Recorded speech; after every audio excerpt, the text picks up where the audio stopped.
Hey, this is Heather Honig Schwenneker. If you want the inside scoop on how to live a more fulfilling life, you should be listening to my good friend, Lisa Stroda. Hello, beautiful souls. I'm Lisa Stroda. Thank you for joining me for another episode of the Holistic Life Coach Podcast, where you'll get some motivation, inspiration, and value from movers, shakers, world changers, and unabashed dreamers. If you'd like to share your story, contact me through the show's website, theholisticlifecoachpodcast.com, and we'll see if you're a good fit. In today's conversation, I sit down with industrial organizational psychologist Heather Honig Schwenneker. Now, on to this week's episode. In today's conversation, I get to sit down with industrial organizational psychologist Heather Honig Schwenneker. Heather works on developing leaders by integrating data from different sources like surveys and assessments. She helps individuals and groups see the patterns in the data and inspire them to action. Heather helps individuals sort out their thoughts, sift through the data, develop goals, and the steps they need to take to achieve them. Welcome, Heather, to the pod. Thank you. I'm happy to be here with you. So, why did you go into industrial organizational psychology? Yeah, I think my interest in psychology started in high school. Yeah. So my father has a doctorate in metallurgy and my mother has a master's in chemistry. Mm-hmm. And they're very smart people. They had a lot to teach me. But I think when it came to human relationships and people's motivation, that was not their strength. Mm-hmm. And so I think I had a natural craving to fill that gap for myself. And then when I was in high school, my mom shifted her career into residential real estate. And she would come home talking about interesting experiences she'd had with her clients. And she would ask me, what do you think their motivations were? Why do you think they would act that way? Mm-hmm. And we would have rich conversations about that. I felt like my thoughts, my ideas about why somebody may act a certain way were very valid. And I think that also really bolstered my interest in psychology. I wasn't exposed to industrial organizational psychology until I got into college.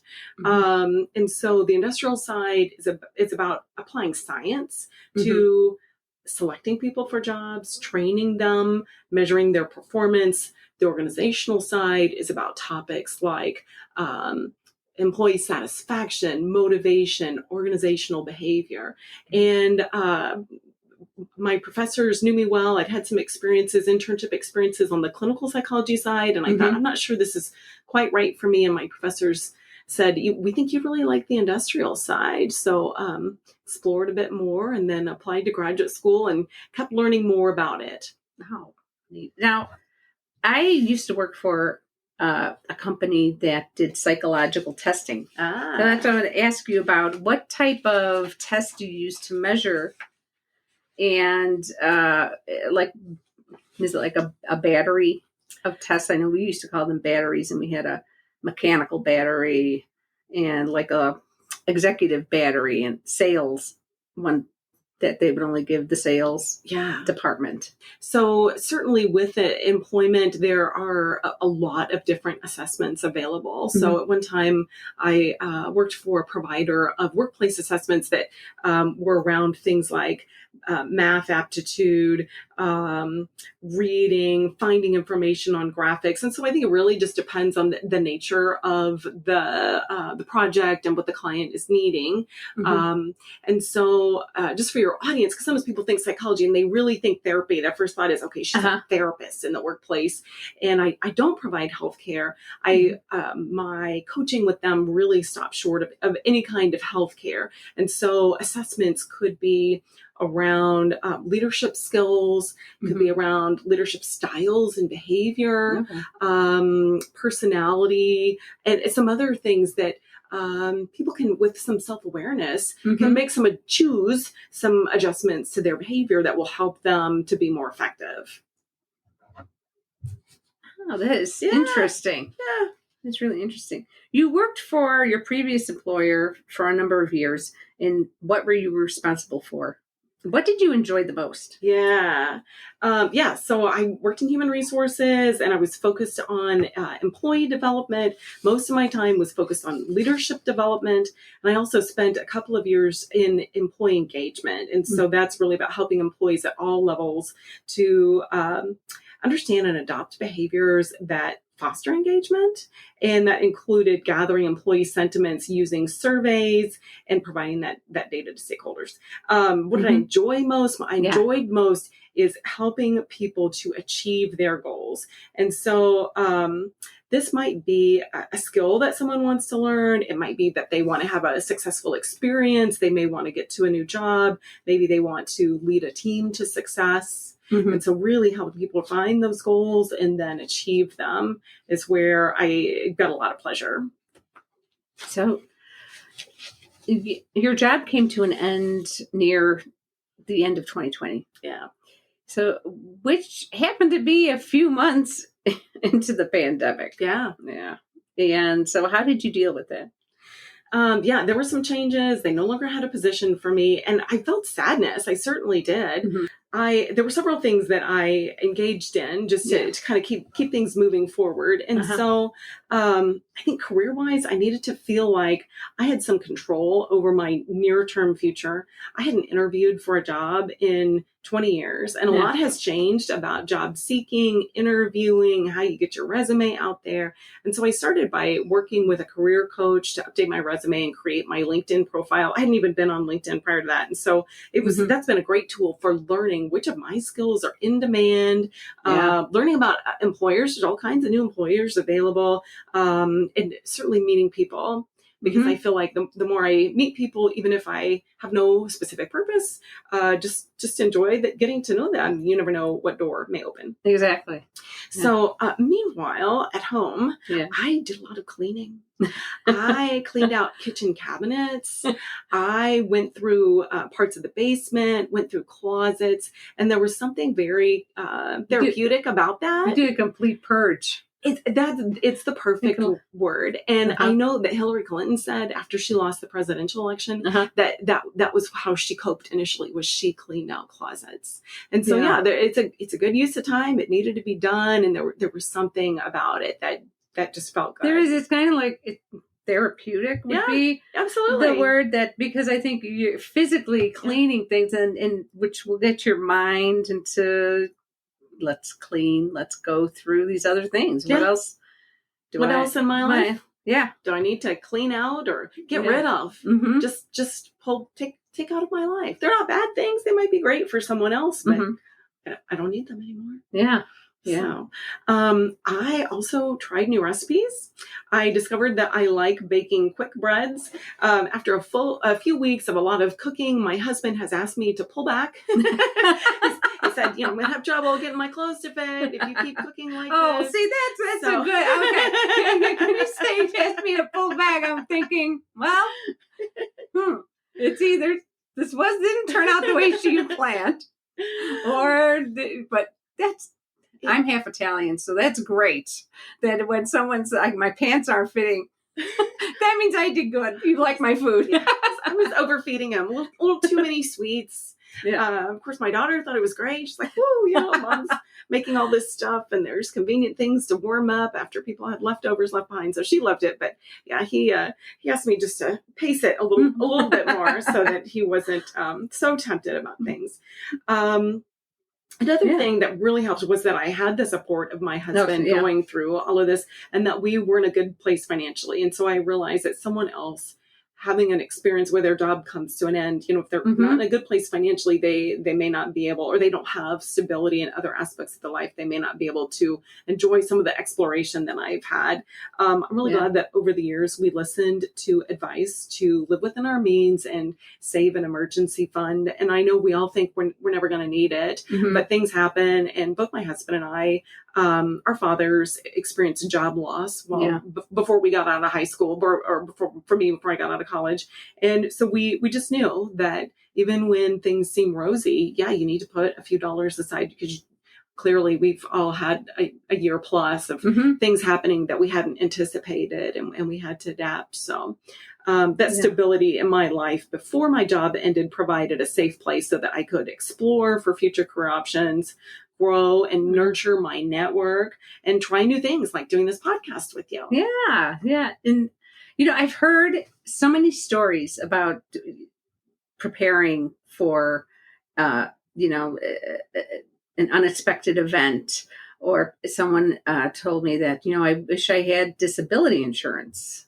I didn't know that my place of employment didn't provide that until it was, basically too late.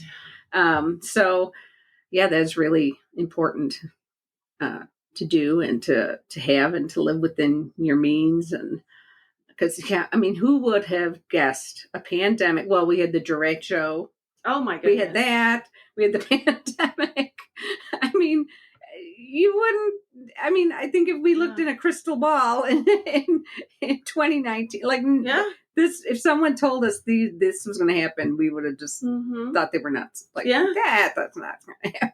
Got to prepare at least a little bit for the unknown. Exactly, Absolutely. The last thing I would say about that is that it really benefited my mental health to not have all of the focus on me. So I volunteered, as you know, with Lead Her, which is a local mentorship program for professional women, and began mentoring someone where I think really enjoyable mentoring relationship. Still, I have spent more time with family. So that's been good. That was really what I was looking to do. And unfortunately, we experienced 2 deaths in the family in the first few months of the calendar year. And so it was great that I was available to focus on other people's needs and not just focus on what was going on with me. And that's really important when going through something like the pandemic, or trying to get out of a rut. Yeah. And turning the focus onto someone else, and figuring out what they need, helping them, and helping someone. It brings you so much joy and reward. Yeah. And it doesn't have to be time consuming or expensive. Sometimes it's just little things, or taking time to listen to someone. I heard someone say, when you're having a bad day, or you feel like you've made a lot of mistakes that day, one of the best things you can do to lift your mood is just do something nice for someone else. So it's worth a try. It can't hurt. Exactly. And like you said, it doesn't take much. Yeah. It could be a text. It could be like, go old school and send a letter. Yeah. Like a little note, thinking of you, and it just, I think in that terms, a little goes a long way. Well, I might take some cookies that my husband has said he doesn't really, he would prefer not to eat, and share them with a neighbor or something. There's all kinds of ways to get enjoyment out of those experiences. Yeah. So what advice would you give someone wanting to pursue a career similar to yours? Yeah, if someone is interested in industrial organizational psychology, I would encourage them to study it. So our national organization is Society for Industrial Organizational Psychology, SIOP. So I would encourage someone to go out and learn about it, because there's also related fields, organizational development. Someone's passion may be more around change management. There's a lot of different related things that people can get involved in and learn about. And I would encourage them to think about what is it that you think you might want to practice, particularly if someone is maybe a little further in their career and they've had some organizational experiences. What are the things that they really want to get deep in? And are there local employers that are looking for people to do that? Are there graduate programs that specialized in that? Because, nobody wants to invest a lot and then find out that, okay, this program isn't going to deliver the training that I need, or isn't going to help me get from this point to the point that I want to be at. LinkedIn is a cool tool for, I've seen a few people put out requests. They want to interview, maybe they're studying industrial psychology or related fields, or they are just trying to learn about it to decide, do they want to pursue education and employment there?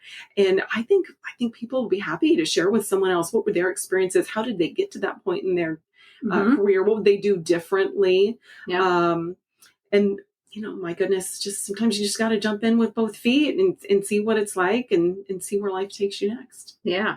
Yeah. And we met through Lead Her, Yes. like you said. And that is such a remarkable organization.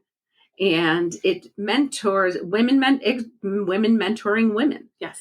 And I have met some just incredible women through Lead Her. And, you just learn so much, like you said, just by talking to someone else, just sparks an idea and and off you go. Yeah. You never know. And I think, and you never know on your end if you've sparked an idea in someone. You don't know, but you might think, oh, I didn't really say too much at the meeting, or I didn't really meet too many people. I just said, hello, how are you? But maybe you mentioned a book you read and then all of a sudden and you don't know, that sparked an idea for someone and you made a difference. You never know. You never know. And for me, it was following up afterward on LinkedIn and after one of the huddle sessions. And so and whatever someone's involved in, I think take those opportunities to follow up or connect in other ways. And you don't know whether connections or doors might open. Exactly. So what keeps you motivated? I thought of 3 things. And so first, I'm really committed to optimism. Realistic optimism is essential for resilience. I keep in mind that I am modeling for my child how to bounce back from disappointments. Yeah. We all have them in life, and she will too. And I would like for her to be able to reflect and think, okay, this is going to be tough, but how do I get through this? And had that modeled for her. And as I've talked about, I'm enjoying opening as many doors as possible. It's fun to see what's behind them. As you and I were just talking about, you can't reliably predict who may have an opportunity for you. Yeah. And to me, an opportunity is not necessarily a job. It's just a way for me to keep moving forward. Anything that keeps me from being stuck. So all these great people to connect with and just kind of experience the adventure of seeing what happens next in life. But I have to flip back to the fact that having this other stability in my life enables that. If I didn't have that, if I were at risk of homelessness or something, then yes, I'd certainly acknowledge that might not be able to have the luxury of so much exploration and just seeing what happens. Yeah. So now we're going to get to our quick fire questions. And they don't have to be exactly that quick. I mean, we don't have to be quick for an answer, but they're a lot of fun. So if you could have dinner with any 3 people, dead or alive, who would they be? Any 3 people? Oh, what a good question. I'm going to say Tyler Perry, like Oprah Winfrey. How about Jesus? Yeah. That would be that would be an interesting dinner. I think it would be a fascinating conversation. Yeah. So what is your morning routine? Oh, goodness. These days, it's funny to observe yourself when you don't have the time constraints that you normally do. And so I tend to get up and get a lot of things done. I just kind of get inspired after breakfast, and I usually plan the next day a few things that I want to get taken care of. Probably the main thing is I usually have a plan for every day of some things that I want to get accomplished. Yeah. So that's good. That's perfect. That's having a plan. Yeah. If you could turn back time and talk to your 18-year-old self, what would you tell her? Probably, that the basics are really important. Eat well, sleep well, which doesn't mean, nap every day, stay up late and get up late every morning, just to get a regular sleep routine going. Focus on relationships, stay in touch with all the people that have been important as I was preparing for that stage. I was about 18, I was in college, stay in touch with people in my past. And just explore. The 18 is such a great time to explore all the possibilities, especially if someone is career oriented and there's so many future fields that will come open. So.